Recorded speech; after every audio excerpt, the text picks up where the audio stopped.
यहाँ पे देखो मैं एक स्ट्रक्चर क्रिएट कर रहा हूँ, लेट्स से स्टूडेंट। मैं देखो यहाँ पे पूरे इंटायर स्ट्रक्चर को एक फाइल के अंदर सेंड करूंगा। अब स्ट्रक्चर में कई तरह की इंफॉर्मेशन होती है, जैसे कि फॉर एग्जांपल आपका स्टूडेंट का नेम होता है, तो आप सेंड करो, मैं शेयर करता हूँ, उसका रोल नंबर और लेट्स से उसके मार्क्स या इवन बेटर परसेंटेज। ठीक है, एक सिंगल स्टूडेंट की बात कर रहा हूँ। एक सिंगल स्टूडेंट का मैंने 3 वेरिएबल से आइडेंटिफाई किया है, मैंने उसको नेम, रोल नंबर और मार्क्स। ठीक है, मैं एक वेरिएबल बना देता हूँ यहीं पे साइड में, लेट्स से S1। ठीक है, अब ये जो मेरा वेरिएबल है S1, इस वेरिएबल के थ्रू मैं ये जो मेंबर्स हैं नेम, रोल और परसेंटेज को मैं एक्सेस करूंगा। तो फटाफट से मैं एक प्रोग्राम बना देता हूँ जिसमें मैं इन सारी वैल्यूज को इनपुट ले रहा हूँ। सबसे पहले printf एंटर नेम, यहाँ पे मैं स्कैनफ यूज करूंगा, %s कॉमा नेम। ठीक है, फिर उसके बाद just a minute, S1 dot,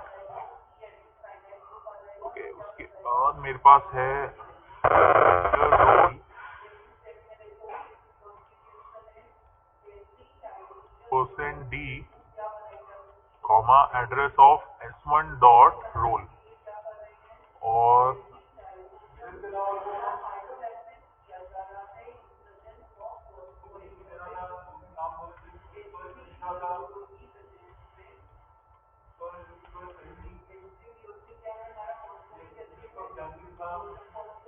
S1 dot percentage.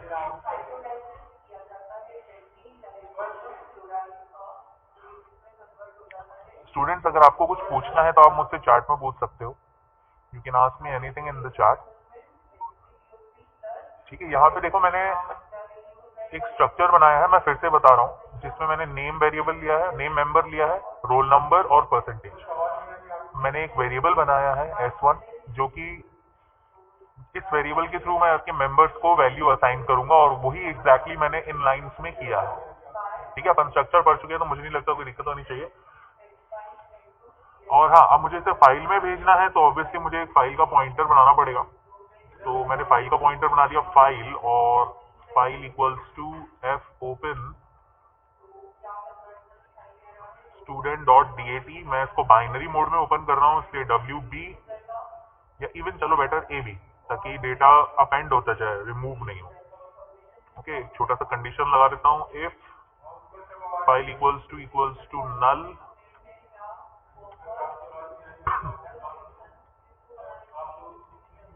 Cannot open file और रिटर्न 0 एल्स, और ये मेरा सारा कोड एल्स हो जाएगा। ठीक है, इजी इनफ।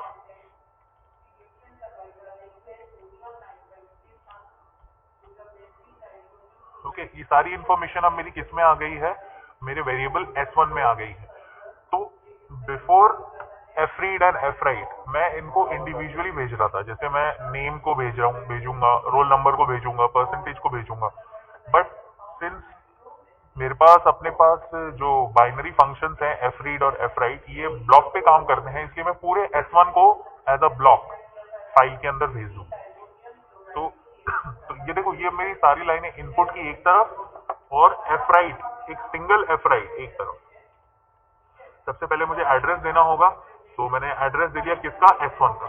अब मुझे इसका साइज बताना है, तो size of S1।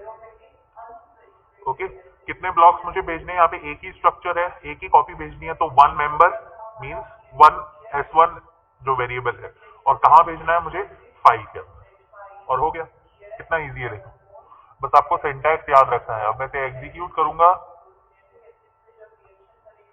Okay, will wait, name I will write Arya, roll number 12 और परसेंटेज। हो गया, यहाँ पे देखो आपने लेफ्ट हैंड साइड में student.dat रेडी है, और इसके अंदर मेरी इंफॉर्मेशन चली गई। आप देख सकते हो थोड़ा बहुत टेक्स्ट रीडेबल है, तो आर्या पहुंच गया है यहाँ पे। बाकी सारा बाइनरी फॉर्मेट में है, तो it's quite difficult to read. ठीक है, इस तरह से आप अपने पूरे स्ट्रक्चर को सेंड कर सकते हो फाइल के अंदर। सेम चीज अपन दोहरा सकते हैं fread के साथ, if you want to read the entire structure, पूरे स्ट्रक्चर को अगर आपको रीड करना है अपने प्रोग्राम में, जैसे कि इसी प्रोग्राम को मान लो मुझे रीड करने के लिए बनाना है, तो इस प्रोग्राम ही में मैं चेंजेस कर रहा हूँ। एक्स्ट्रा लिखने की जगह सबसे पहले मैं ए बी की जगह इसको आर बी कर रहा हूँ। ओके, मुझे इस चीज की जरूरत नहीं है तो मैं इसे कमेंट कर देता हूँ, या इवन बेटर हटा ही देता हूँ। ओके, तो लिटरली मेरा जो स्ट्रक्चर वेरिएबल, अब मैं जब एग्जीक्यूट प्रोग्राम कंपाइल करूंगा तो S1 मेरा ब्लैंक होगा, और मुझे क्या करना है, एफ राइट की जगह क्या करना है, एफ रीड। अब मेरे जो स्टूडेंट और डीएटी में जो भी इंफॉर्मेशन है ना, जिस ऑर्डर में है उस ऑर्डर में मेरे S1 स्ट्रक्चर के अंदर स्टोर हो जाएगी। मतलब कि पहले नेम, उसके बाद रोल नंबर और उसके बाद परसेंटेज। आफ्टर एफ रीड मैं ये वैल्यूज प्रिंट करवा सकता हूँ। तो print F %s \n %d और %s S1 dot name comma S1 dot role comma S1 dot percentage और लास्ट में सेमीकोलन। चलो इसे एग्जीक्यूट करते हैं। देखो इसका सिंटैक्स बिल्कुल एफ राइट की तरह ही है। तो देखो मेरे पास सारी इंफॉर्मेशन आ गई। आर्या 1267.6 तो जो मैंने एक स्ट्रक्चर की वैल्यूज एक सिंगल ब्लॉक में जो भेजी थी एज अ स्ट्रक्चर, वो रिट्रीव होके मेरे स्ट्रक्चर के अंदर ही स्टोर हो गई। आप इसे इंडिविजुअली भी रिट्रीव कर सकते हो, बट यहाँ पे मैंने सिंस ब्लॉक में भेजा था तो मैं इसे ब्लॉक में ही रिट्रीव कर रहा हूँ। आप एक लूप लगा सकते हैं ताकि आप एक से ज्यादा स्टूडेंट्स को स्ट्रक्चर में एज अ स्ट्रक्चर भेज सकें। ठीक है ना, आप लूप भी लगा सकते हो, या फिर आप कैलकुलेट कर सकते हो कि कितने ब्लॉक्स आपको एक बार में भेजने हैं। आप इजीली एफ रीड या एफ राइट से कर सकते हो। इसका एक बहुत अच्छा एग्जांपल मैं आपको आज शो करूंगा। एक छोटा सा प्रोजेक्ट जो मैंने बनाया है, जो मैं आपको शेयर करूंगा, आप देखना कैसा है वो। ठीक है, अब मुझे बताओ इसमें अगर किसी को कोई दिक्कत है देन प्लीज आस्क। किस तरह से मैंने स्ट्रक्चर को फाइल के अंदर भेजा है, आपको ये आना चाहिए, क्योंकि थोड़ा अच्छा क्वेश्चन है, एग्जाम में पूछा जा सकता है। बताओ भाई, समझ में आया कि नहीं आया? यस और नो?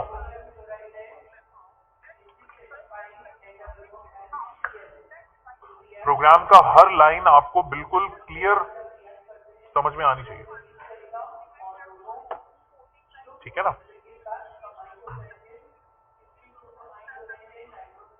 एक बार फिर देखो, आ गया, बहुत अच्छी बात है, पर फिर भी एक बार मैं फिर बता रहा हूं क्योंकि मुझे लग रहा है कि थोड़ा बहुत आपको और रिक्वायरमेंट है। यहां पे मैंने एक स्ट्रक्चर बनाया है स्टूडेंट का। लक्ष्य एफ रीड के साथ प्रिंटफ इसलिए जरूरी है क्योंकि एफ रीड ने क्या किया है, जो स्टूडेंट और डीएटी है ना, उसकी सारी वैल्यूज किसमें स्टोर करनी है, S1 के अंदर। अब मुझे चेक करनी है ना, अब तो मुझे चेक करनी है ना कि S1 के अंदर मेरी वैल्यूज आई भी हैं कि नहीं आई हैं। तो मैं कैसे चेक करूंगा उसको? स्क्रीन पे प्रिंट करा के, क्योंकि देखो मैं फाइल में तो पढ़ ही नहीं पा रहा हूँ क्या लिखा हुआ है। तो मुझे प्रोग्राम में जो डेटा आया है उसे चेक करना पड़ेगा। तो मैं यहाँ पे, इसलिए मैंने प्रिंट एफ लिखा है। नैतिक एक्चुअली अपने टॉपिक ही यही है कि स्ट्रक्चर से फाइल में कैसे जा रहा है। मैंने एफ रीड और एफ राइट फंक्शन की मदद ली है। मैं एक बार इसलिए फिर बता रहा हूँ। हाँ यश, आप ये भी कर सकते हो। ठीक है, पर मैंने सारी वैल्यूज को एज अ सिंगल स्ट्रक्चर भेजा था और मैंने सारी वैल्यूज को as a single structure retrieve किया है। पर ये थोड़ा डिफिकल्ट नहीं है, मैं आपको बता देता हूं, मैं सबको बता देता हूं। मेरे पास सबसे पहले है एफ राइट। राइट का मतलब होता है लिखना। तो अगर आपको फाइल में डेटा भेजना है, लिखना है, तो आप एफ राइट यूज करोगे।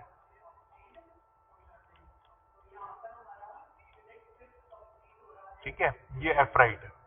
और एफ रीड का मतलब होता है पढ़ना। ठीक है, इसका मतलब है कि if you want to retrieve get data from file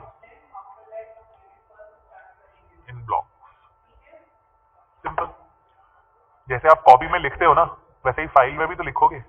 और जब आप पढ़ते हो तो क्या करते हो, कॉपी में जो लिखा हुआ है वो आप पढ़ रहे हो, अपने अंदर लेके आ रहे हो, अपने माइंड में स्टोर कर रहे हो। तो उसी तरह से एफ रीड भी क्या कर रहा है, जो फाइल में लिखा हुआ है उसे प्रोग्राम में लेके आ रहा है। ठीक है, एक बार मैं फिर बता रहा हूं आप लोगों को, फिर से देखो ध्यान से। मैंने यहाँ पे एक स्ट्रक्चर बनाया है स्टूडेंट का। उसके बाद एक वेरिएबल क्रिएट किया है, इसके अंदर मैंने मेंबर्स बना दिए हैं, नेम, रोल और परसेंटेज। याद रखो मेरे एक सिंगल वेरिएबल S1 में 3 मेंबर्स हैं। कौन कौन से? नेम, रोल और परसेंटेज। मतलब कि ये जो S1 है इट हैज ऑल 3 वैल्यूज। ठीक है, उसके बाद मैंने फाइल ओपन की है, ये तो आपको आता ही है, फाइल पॉइंटर बना के फाइल ओपन किया है, कंफर्म किया है कि फाइल ओपन हुई कि नहीं, और एल्स में मैं अपनी सारी कैलकुलेशंस करूंगा। लेट मी जस्ट, अब जैसे मान लो कि मुझे ये तो प्रीवियस डेटा जो बस कॉपीड था, मुझे नेम एंटर करना, अब मुझे स्ट्रक्चर को फाइल में भेजना है, तो मैं कौन सा यूज करूंगा यहाँ पे? F right. पर मेरा स्ट्रक्चर तो अभी खाली है, उसमें तो नाम ही नहीं है, खाली है ना वो तो पहले मैं एंटर करूंगा, enter name %s comma S1 dot name. इससे मेरा नेम कीबोर्ड से आ जाएगा। सेम चीज मुझे रोल नंबर इनपुट लेना है, इससे मेरा रोल नंबर इनपुट आ जाएगा। थोड़ी करेक्शंस कर लेते हैं। Percent roll number D integer है, एड्रेस, और finally percentage.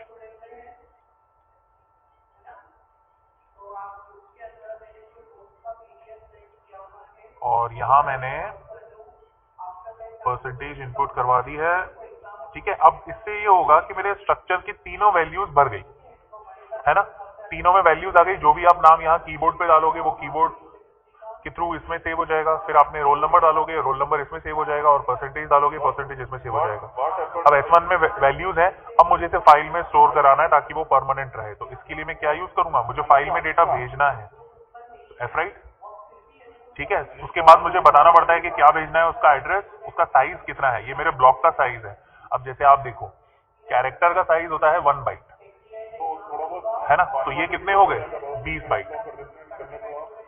Plus roll number 4 byte का होता है, इंटीजर मेरे केस में यहाँ पे क्या है? 4 बाइट। प्लस फ्लोट भी लगभग अराउंड 4 बाइट का होता है, 4 बाइट या फिर 8 बाइट, डिपेंड करता है। तो ये अप्रोक्सीमेटली 28 बाइट्स का हो गया मेरा वेरिएबल। कौन सा? S1, है ना। S1 क्या हो गया मेरे? 28 बाइट्स का हो गया। तो यहाँ पे साइज ऑफ क्या आएगा? 28। तो 28 बाइट्स का एक ब्लॉक मैं फाइल में भेज रहा हूँ। 28 एस को ऐसे पढ़ो, कहाँ भेजना है? स्ट्रक्चर के अंदर। 28 बाइट्स का एक ब्लॉक फाइल में भेज रहा हूँ। ठीक है, और फाइल में वो इन्फॉर्मेशन चली जाएगी। मैं इसको कमेंट कर देता हूँ इस लाइन को, क्योंकि प्रिंट तो मुझे कुछ करवाना ही नहीं है। तो अब अगर इस प्रोग्राम को मैं रन करता हूँ, नेम मांग रहा है, जैसे अनिल, रोल नंबर 34, परसेंटेज मैंने लिखा 45, और ये वैल्यू गई। स्ट्रक्चर का साइज ज्यादा कैसे होगा मैं समझा नहीं। यहाँ पे मैंने साइज ऑफ ऑपरेटर एग्जैक्ट मेरे स्ट्रक्चर की साइज कैलकुलेट करेगा, तभी तो मैं साइज ऑफ फंक्शन यूज कर रहा हूँ, operator, size of operator use कर रहा हूँ, क्योंकि मुझे स्ट्रक्चर का एग्जैक्ट साइज मिल जाएगा, और वही मैं as a block, single block भेज दूंगा। अगर आपको स्ट्रक्चर की साइज को वैरी करना है तो आप क्या कर सकते हो? डेफिनेशन में ही तो चेंज करोगे, और क्या करोगे? जैसे ही आप यहाँ पे चेंज करोगे वो अकॉर्डिंगली उसके अकॉर्डिंग चेंज हो जाएगा। ठीक है, लूप लगा लो मोहित, अगर आपको एक से ज्यादा ब्लॉक्स भेजने हैं तो आप लूप लगा सकते हो। ठीक है, जैसे मान लो आपके पास 2 स्ट्रक्चर्स हैं, दो स्टूडेंट्स के, तो जैसे जैसे आप इनपुट लेते जाओगे वैसे वैसे आप फाइल में उसे भेजते जाओगे। ठीक है, मैं आपको यही अभी एक एग्जांपल शो करूंगा, एक छोटा सा प्रोजेक्ट शो करूंगा जिसमें आपको ये देखने को मिलेगा। तो इस तरह से मैं एफराइट के अंदर, एफराइट के थ्रू अपने पूरे स्ट्रक्चर के डेटा को भेज सकता हूँ। एज यू कैन सी मेरा इंफॉर्मेशन यहाँ पे जा चुकी है फाइल के अंदर। अब मैं इसे रिट्रीव कर सकता हूँ इजीली। अच्छा, एक चीज मुझे छोटा सा करेक्शन और करना है, मुझे आरबी की जगह मुझे यहाँ पे डब्ल्यू भी करना होगा, क्योंकि फाइल रीड नहीं हुई है, मैंने अभी देखा आरआई लिखा हुआ है, तो डब्ल्यू भी करना होगा, और मुझे फिर से इस प्रोग्राम को एग्जीक्यूट करना है। अब हो गया जयप्रकाश, तभी तो मैं साइज ऑफ ऑपरेटर यूज कर रहा हूँ। साइज ऑफ ऑपरेटर अपने आप, ये नंबर ऑफ मेंबर्स हैं, कितने स्ट्रक्चर भेजने हैं मुझे? 1, तो 1। ये जो साइज ऑफ है ऑपरेटर, ये अपने आप एग्जैक्ट मेरे स्ट्रक्चर का साइज बता देगा, तो मुझे टेंशन की जरूरत ही नहीं है। मुझे नहीं पता है तभी तो मैं इस ऑपरेटर का यूज कर रहा हूँ। मुझे कैलकुलेट भी नहीं करना। मैं क्यों कैलकुलेट करूं ये सब जो मैंने अभी लिखा है? मैं क्यों करूं ये कैलकुलेट जब मेरे को ये फीचर मिल रखा है ऑपरेटर के थ्रू? बिल्कुल सही कह रहे हो आप, कैसे पता चलेगा? तभी तो मैंने साइज ऑफ ऑपरेटर यूज किया है, ठीक है ना?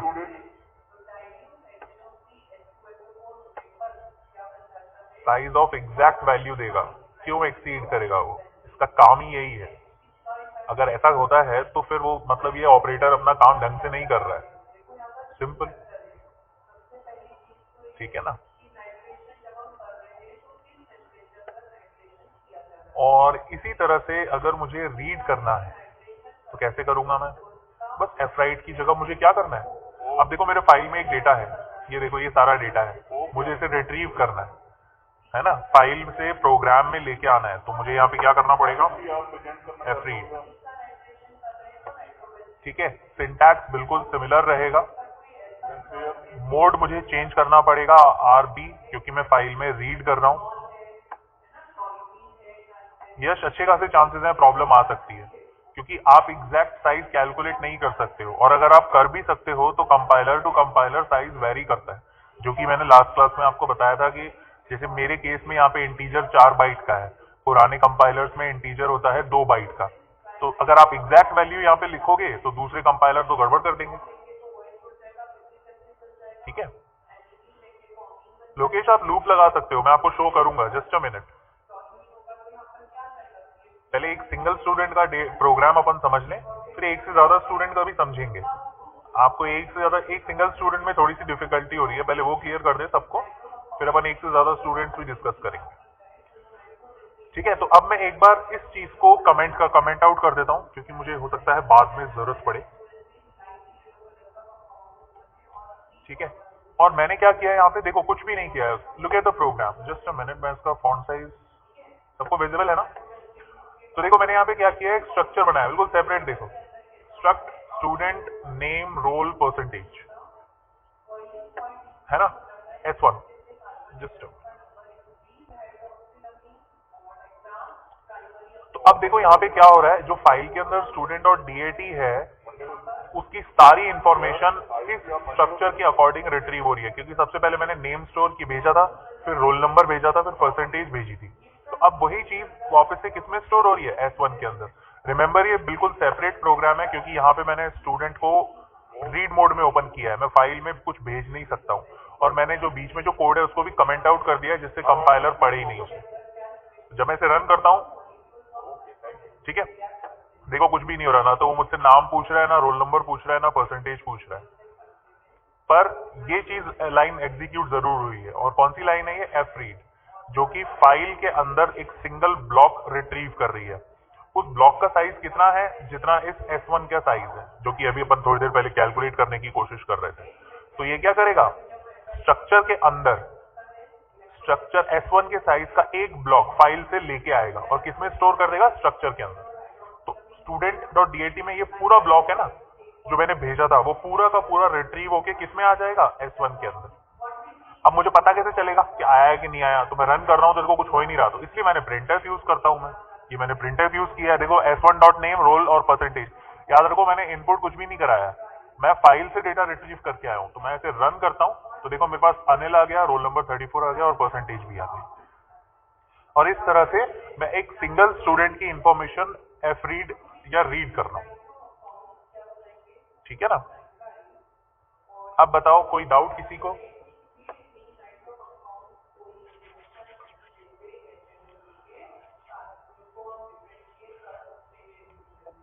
चलो आगे चलते हैं। अब लेट्स मूव ऑन। अब देखो, अगर मुझे मल्टीपल स्टूडेंट से डील करना है तो मैं सबसे पहले, ध्यान से देखना, सबसे पहले इसको देखो अपेंड मोड में ले आता हूं। हालांकि पता है मैं ये छोटा सा होमवर्क आपको देना चाहता था, बट सिंस आपने ऑलरेडी पूछ लिया है तो यहाँ पे मैं अपेंड मोड पे ले आता हूँ। इन सबको सारा हटा देता हूँ, कमेंट जो मैंने कर रखा है, और इसको एक लूप में रख देता हूँ। Kindly notice int I equal to 0, I less than let's say 3, I plus plus, ठीक है। और इसको एफ राइट कर दो। आपको क्या लगता है क्या होगा? ये आई कितनी लूप एग्जीक्यूट हो रहा है, मतलब एफ राइट 3 बार एग्जीक्यूट होगा और एक एक करके फाइल में डेटा भेजता जाएगा। ठीक, एज सिंपल एज दैट। तो ये छोटा सा टास्क आप करके देखना, और ये जो मैंने चेंजेस किए हैं मुझे बताना कि इसका रिजल्ट क्या आगा। अगर आप मुझे इसका रिजल्ट बताओगे तो मैं आपको एक बहुत ही अच्छी चीज और फर्दर एक्सप्लेन करूंगा। ठीक है, थोड़ा सा हेल्प आप भी करो मेरी, थोड़ी सी मेहनत आप भी करो। ये जो कोड है इसको आज आप एग्जीक्यूट करेंगे। ठीक है, इस तरह का क्वेश्चन कुछ ऐसे होता है, write a program to input data of 3 students and store it in 5। ये क्वेश्चन आपके संडे का छोटा सा असाइनमेंट है। मैंने आपको हिंट हल्का सा दे दिया है, बट कुछ वेरिएशंस आपको करने पड़ेंगे। वो क्या वेरिएशंस हैं आप मुझे बताओगे। अगर नहीं होता है तो मैं तो बताऊंगा ही मंडे को आपको। बट जैसे आपने पूछा था अगर एक से ज्यादा स्टूडेंट्स है तो कुछ इस तरह से अपना कोड बैठेगा, but I am not giving the exact answer. ठीक है, तो have you understood the question, yes और नो?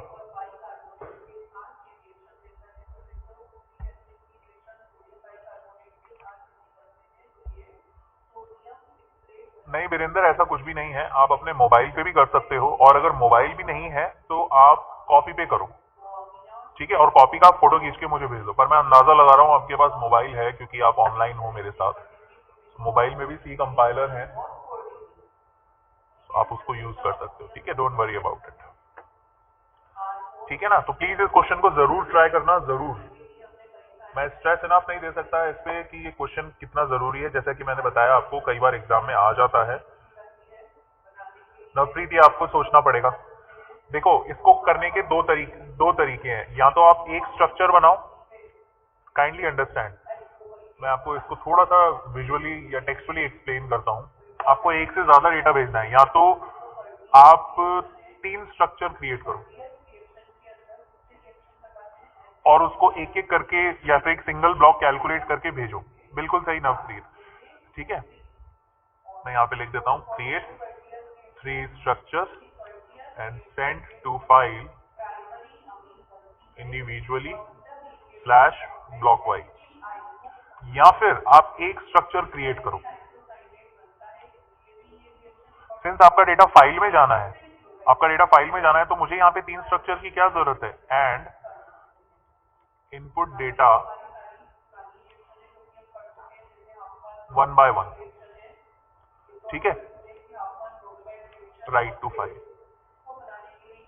समझे आप? एक स्ट्रक्चर बनाओ, डेटा इनपुट लिया, फाइल में राइट करो, फिर उसी स्ट्रक्चर में फिर से इनपुट लो, पुराना डेटा ओवरराइट हो जाएगा और उसे फाइल में भेजो। क्योंकि आपने अपेंड मोड में लिखा है इसीलिए फाइल में डेटा ओवरराइट नहीं होगा, अपेंड होता जाएगा। तो इट्स अप टू यू। ठीक है, एक्चुअली अब आप मेरे से ही आंसर निकलवा रहे हो, ऐसे मत करो यार, इसको ट्राई करना खुद। ठीक है,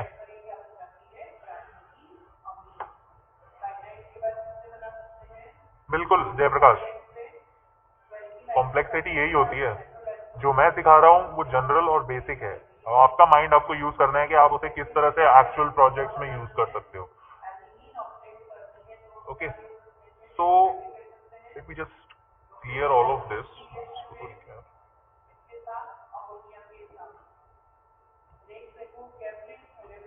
और इसी के साथ अपना एफ रीड और एफ राइट जो फंक्शन है वो कंप्लीट होता है। Still you have any doubts? मैंने जो आपको क्वेश्चन दिया था वो अपन डिस्कस कर सकेंगे। अब मैं आपको नेक्स्ट फंक्शंस की तरफ लेना चाहता हूं, और वो फंक्शंस हैं एफटेल और एफसीक। देखो, सबसे पहले इन फंक्शंस का पर्पस समझो और आप ध्यान से समझना। अभी तक अपन ने जो डेटा पे काम किया है, जैसे फॉर एग्जांपल मैंने यहाँ पे एक टेम्पररी फाइल यहाँ पे बना रखी है, what.txt। ठीक है ना, what.txt, इसमें मैंने कुछ लिख रखा है।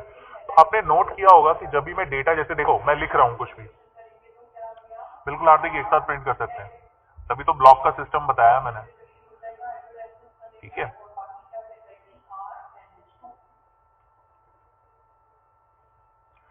नहीं हार्दिक, ऐसे नहीं प्रिंट कर सकते, सॉरी, एक साथ नहीं कर सकते अपन, आपको मेंबर वाइज शो करना पड़ेगा। मुझे लगा आप फाइल की बात कर रहे हो, फाइल में एक साथ स्ट्रक्चर भेज सकते हैं, वो तो भेज ही सकते हैं, यही तो अपन कर रहे थे। बट ऐसे नहीं, आपको मेंबर स्पेसिफाई करने पड़ेंगे।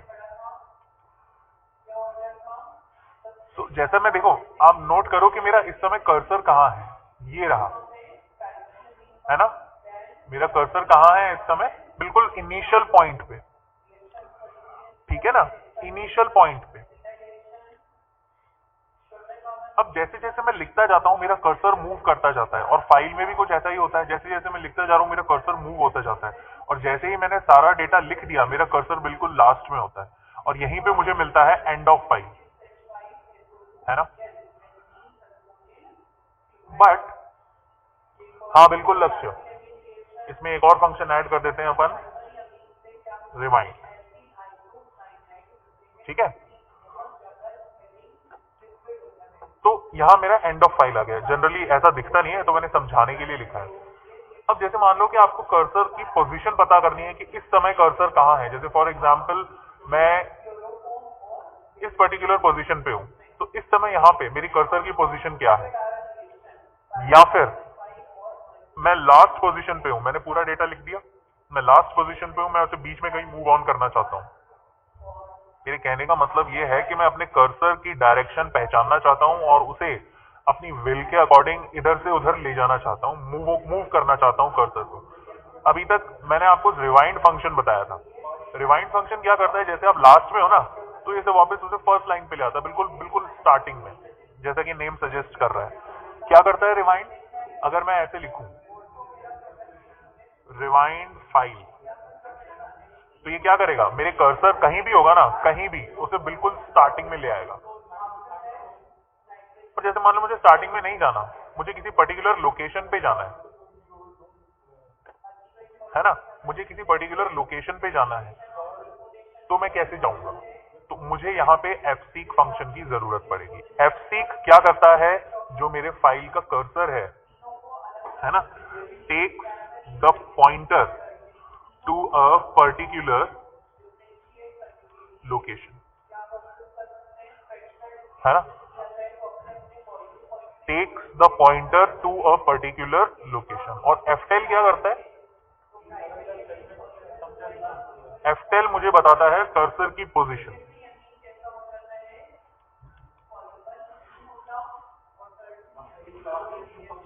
ठीक है।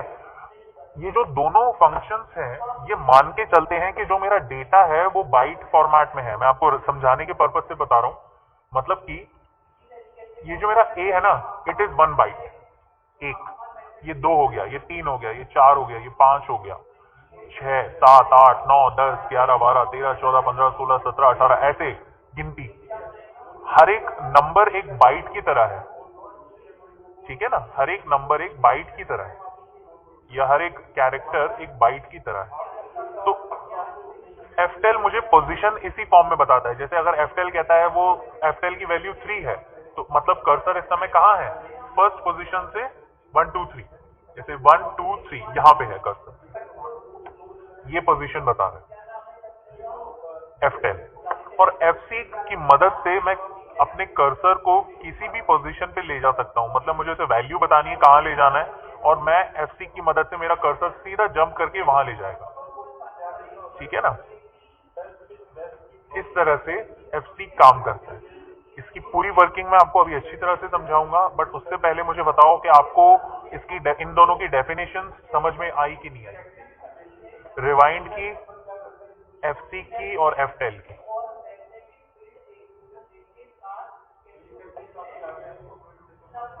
आ गई ना। चलो मुझे बताओ, अब आप बताइए कि fseek मैं कहां यूज कर सकता हूं, क्या फायदा है fseek को यूज करने का। क्योंकि देखो मेरे फाइल में डेटा जा भी रहा था और फाइल से डेटा रिट्रीव भी हो रहा था, तो fseek का क्या करूंगा मैं,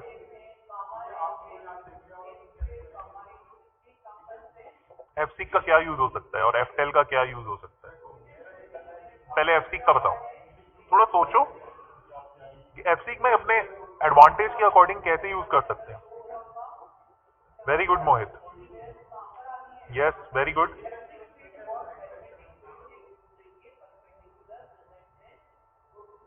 वेरी गुड नवीन, बिल्कुल सही विनोद, यस बिल्कुल सही Jayaprakash, you are also right Kundan, majority of the student जो बता रहे हैं जवाब सही है। एफसी की मदद से मैं डेटा को अपडेट कर सकता हूं। जैसे फॉर एग्जांपल मेरा कर्सर अब लास्ट में आ गया, तो शरणदीप रिवाइंड क्या करेगा, रिवाइंड इसे फर्स्ट पोजीशन पे ले जाएगा, बिल्कुल स्टार्टिंग में। बट जैसे मान लो कि मुझे डेटा कोई चेंज करना है, जैसे मान लो यहाँ पे मुझे कंपाइलर लिखा हुआ है, मुझे इसकी वैल्यू को चेंज करके इंटरप्रेटर करना है, तो आप नोट करो कि मुझे अपने टेक्स्ट के ठीक बीच में आना पड़ रहा है अपडेट करने के लिए, है ना। तो अपडेट करने के लिए मुझे यहाँ पे पोजीशंस पता होनी चाहिए कि ये कंपाइलर कहाँ लिखा हुआ है। बस इसीलिए मैं एफसी यहाँ पे यूज करूंगा। अपने कर्सर को मैं कहीं भी ले जा सकता हूं, इसका मतलब यह है कि किसी भी लाइन को मैं ऑल्टर कर सकता हूं, अपडेट कर सकता हूं। यस राहुल, मैं डेटा को आइडेंटिफाई कर सकता हूं। या फिर जैसे मान लो कि मुझे सिर्फ आधी लाइन रीड करनी है, ये जो लिखा हुआ है ना इतना सारा, मुझे सिर्फ आधा रीड करना है यहां तक, हाई लेवल तक, तो मैं कैसे करूंगा? इसके लिए मुझे पता होना चाहिए ना कि हाई लेवल की पोजीशन क्या है। तो यहां पे मैं fseek यूज करूंगा। दोनों ftel और fseek आप कॉम्प्लीमेंट्री तरह से यूज कर सकते हो। मतलब ftel से आप करंट पोजीशन पता कर सकते हो और fseek को पोजीशन में ले जा सकते हो। बिल्कुल नवप्रीत, एक्चुअली लूप में ही यूज करूंगा मैं इसको, पर समझाने के लिए तो मैं आपको अलग से बताऊंगा, बट लूप में ही यूज किया जाता है इसको, ठीक है ना। तो इसका यूजेज क्लियर हो गया सबको, fseek और ftel और रिवाइंड का।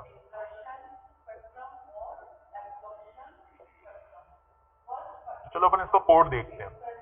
सबसे पहले मैं आपको ftel के बारे में बताता हूँ सबको। मैं सबसे पहले तो मैं यहाँ पे टेक्स्ट फाइल पे वापस स्विच करूंगा बाइनरी से, क्योंकि मैं देखना चाहता हूँ कि क्या हो रहा है। तो मैंने जो एक फाइल ऑलरेडी क्रिएट कर रखी है what.txt, मुझे ये चाहिए, मैं इसको रीड मोड में ओपन कर रहा हूँ, ठीक है। आप देख सकते हो मैंने यहाँ पे छोटा सा कोड लिखा है जिसमें मैंने फाइल ओपन की है what.txt रीड मोड में, ताकि इसमें जो लिखा हुआ है ना ये सब मैंने छोटा सा सी के एडवांटेज लिखी है, यहाँ पे मैं देख सकूं कि क्या हो रहा है। तो देखो फाइल ओपन हो गई, अगर सब कुछ ठीक है तो मैं अपने पूरे कोड को एल्स में लिखूंगा। एक मैं इंटीजर वेरिएबल यहाँ पे ले लेता हूं, इंट पोजीशन। अब देखो सबसे सिंपल सबसे इजीएस्ट होता है अपना ftel, तो पोजीशन इक्वल्स टू ftel, है ना। और कौन सी फाइल में मेरे को कर्सर की पोजीशन पता करनी है, तो मेरे पास एक ही तो फाइल है, मैं इसको प्रिंटफ करवाता हूं %d, क्योंकि ये इंटीजर है इसीलिए पोजीशन, ठीक है। तो आप मुझे बता सकते हो इस समय कर्सर कौन सी पोजीशन पे होना चाहिए अगर मुझे फाइल रीड करनी है तो?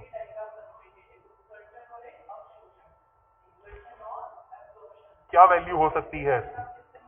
बिल्कुल सही, इनिशियल स्टार्ट पोजीशन। और स्टार्ट पोजीशन को मैंने आपको बताया था मैं इंटीजर वैल्यू से बाइट फॉर्मेट में रिप्रेजेंट कर रहा हूं, मतलब कि हर कैरेक्टर एक बाइट की तरह से है। तो स्टार्टिंग कहां से होगा? अरे यार, अपनी प्रोग्रामिंग हमेशा गिनती 0 से शुरू करते हैं, 0 1 2 3 4 5 6 ऐसे। अब इस प्रोग्राम को अगर मैं रन करता हूं, अच्छा ये तो मैंने इसी को रन कर दिया main.c को, तो देखो आउटपुट में क्या आ रहा है, 0, ठीक है ना, 0। तो ftel ने जो पोजीशन रिटर्न की है इंटीजर फॉर्मेट में, वो 0 रिटर्न की है, इसमें स्टोर हो गई, और printf ने उसे प्रिंट करवा दिया। ओके,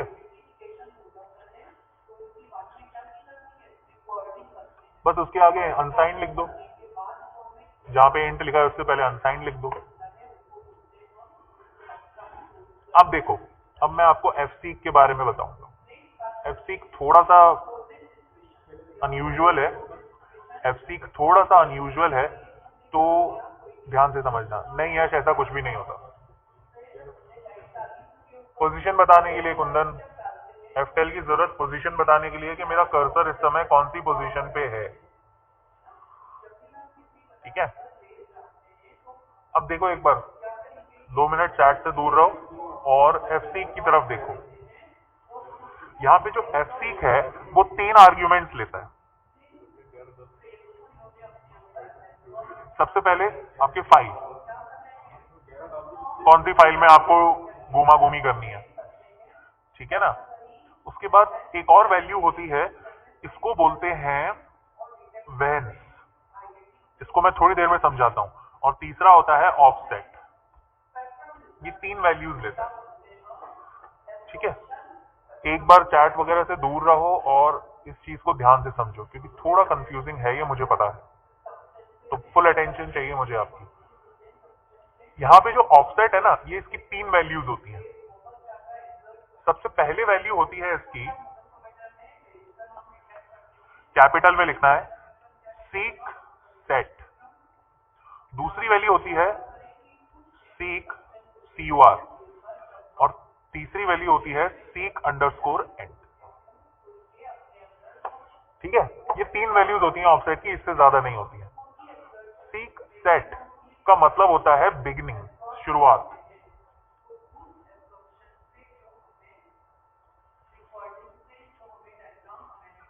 सीक का CUR का मतलब होता है करंट, और एंड का मतलब आपको बताइए, एंड होता है, ठीक है ना।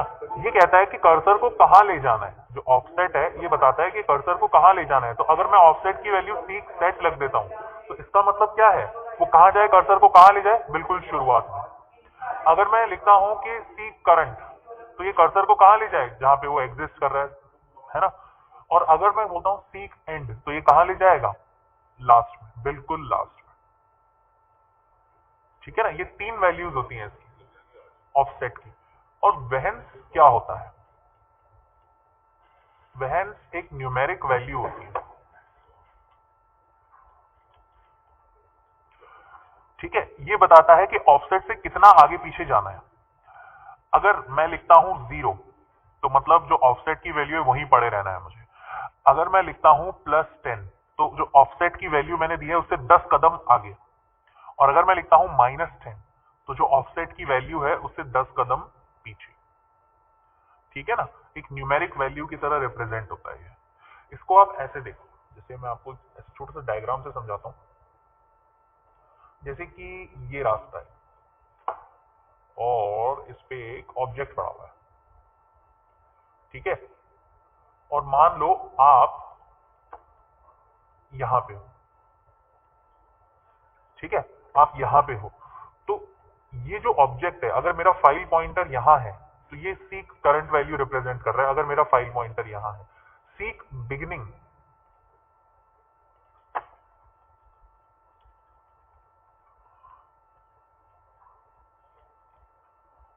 ठीक है, सीक बिगिनिंग ये रहा, ये जो स्टार्टिंग में जहां पे आप खड़े हुए हो, और सीक एंड बिल्कुल रास्ते का एंड है, ठीक है। तो अगर मैं कहता हूं कि आप सीक करंट पे जाओ, तो आप कहां पे आ जाओगे, यहां पे। पर अगर मैं वेहेंस की वैल्यू +10 रखता हूं, तो करंट कर्सर से 10 कदम आगे, पॉजिटिव।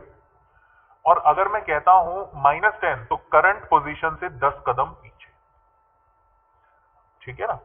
इस तरह से मैं अपने फाइल के अंदर किसी भी लोकेशन पे मूव कर सकता हूं। एक एग्जांपल देखते हैं, इससे आपको और अच्छा समझ में आएगा। जैसे ये देखो, एफ सीक, सबसे पहले मैंने क्या दिया, फाइल, कॉमा, इसको मैं 1 मिनट के लिए ब्लैंक छोड़ रहा हूं, और मैं कैपिटल में लिख रहा हूं सीक एंड, है ना। और देखो यहां पे मैं वैल्यू लिख देता हूं 0। तो इसका मतलब क्या हुआ, इसका मतलब ये हुआ कि सबसे पहले तो ये फाइल के कर्सर को कहां ले जाए, बिल्कुल लास्ट में। और वहां से 2 कदम, वहां से कितने कदम आगे, 0 कदम आगे, और ठीक है ना। यश, करंट और एंड में क्या डिफरेंस है, देखो ये तो काफी इजी है। अभी देखो मेरा कर्सर कहां है, कर्सर अभी यहां है, इट ऑल्सो के बीच में, तो ये मेरी करंट पोजीशन है। पर एंडिंग पोजीशन कौन सी है यहाँ पे, ये जो लास्ट में EOF जहां पे लिखा हुआ है, ये एंड पोजीशन है। और ये कौन सी पोजीशन है, मेरी करंट पोजीशन है। ये डिफरेंस है, ठीक है। तो मैंने क्या कहा, जो फाइल के अंदर जो कर्सर है उसको कहां ले जाए, बिल्कुल लास्ट में। और फिर लास्ट से कितने कदम आगे चले, 0 कदम। तो मेरा कर्सर अपने आप, इसका मतलब क्या हुआ, लास्ट में, क्योंकि कर्सर के आगे तो लास्ट में कितने कदम आगे चलेगा। तो अब देखो यहां पे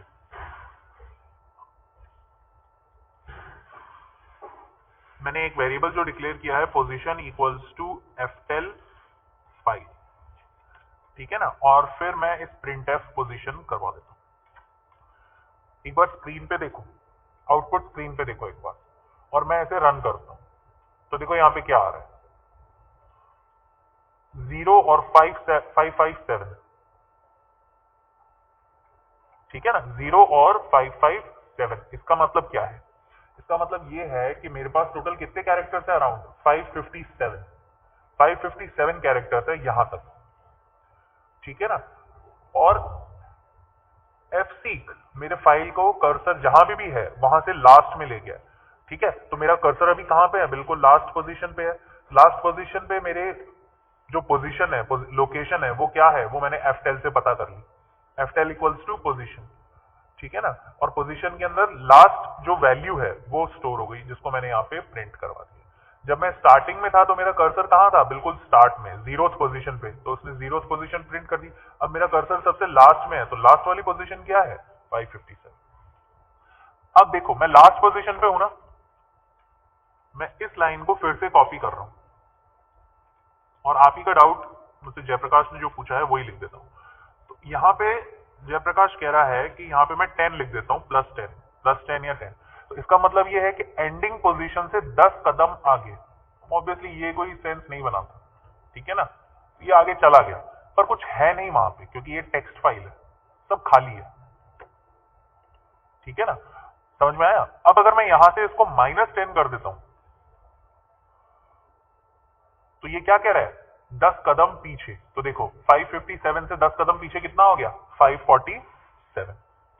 5 जब 67 था, जब मैंने यहाँ पे +10 किया था, तो वो खाली स्पेस में था, तो ब्लैंक स्पेस प्रिंट करेगा वो।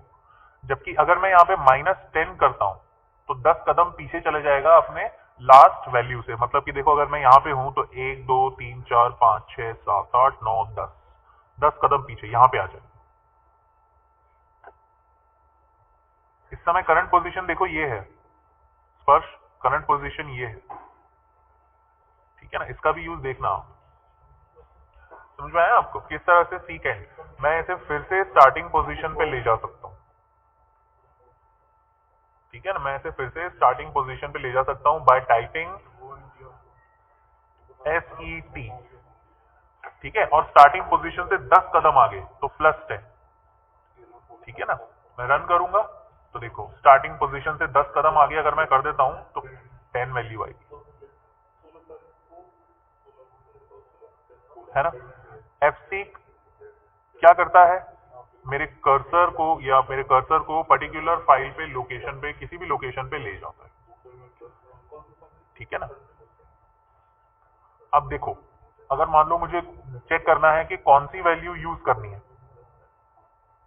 नवनीत ये टोटली आपकी क्रिएटिविटी के ऊपर है, ये मैं आपको नहीं बता पाऊंगा कि ftel की जरूरत कहां पड़ रही है मुझे। आप देखो कहां पोजीशन आपको आइडेंटिफाई करनी है, इसका मैं आपको एग्जांपल जरूर शो करूंगा एक।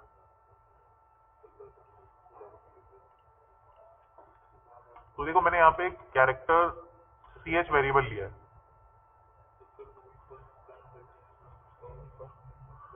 ch वेरिएबल,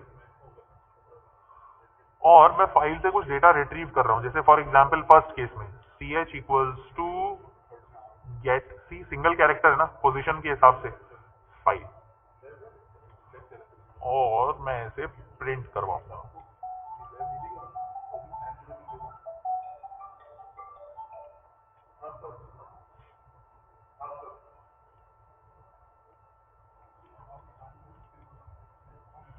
मैंने 3 जगह इसे प्रिंट करवाया, फर्स्ट केस में यहाँ पे, फिर यहाँ पे, और फिर यहाँ पे, मतलब ये जानने के लिए कि मैं मेरी जो वैल्यू है वो कौन सी है। तो अब अगर मैं इसे रन करता हूँ तो देखो यहाँ पे क्या हो रहा है। सबसे पहले प्लीज ध्यान दो, उसके बाद अपन रैप करेंगे। सबसे पहले मैंने लिखा था fseek 0th पोजीशन पे था, तो 0th पोजीशन पे मुझे क्या मिलेगा, a, और ये रहा a। उसके बाद मेरी लास्ट पोजीशन है 557। 557 में मुझे एंड ऑफ फाइल कैरेक्टर मिल गया, वो देखो ये रहा। ठीक है, और उसके बाद मैंने उसे फिर से बिगिनिंग में ले गया था, सेट करके, है ना, seek अंडरस्कोर सेट करके, उसमें 10वां कैरेक्टर, तो 10वां कैरेक्टर मेरा ये, इन दोनों में से कोई है, ई। आप देखो मैं character character bye character control कर सकता हूं एफसीक की मदद से कि मुझे किस पोजीशन पे जाना है। ठीक है ना, जब मैं सर्चिंग कर रहा हूँ ना, तो इसमें सर्च कर लिया, अब मुझे कर्सर को उस पोजीशन पे ले जाने के लिए एफसीक बहुत हेल्प करेगा।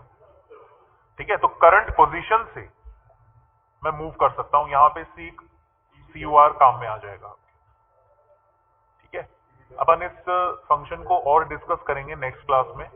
मैं आपको एक अच्छा खासा वर्किंग एग्जांपल इसका शो करूंगा, तब आपको और अच्छा समझ में आ जाएगा। ओके, आपको अभी कुछ पूछना है तो पूछ सकते हो आप मुझसे। नवप्रीति आपके ऊपर है। अजय कुमार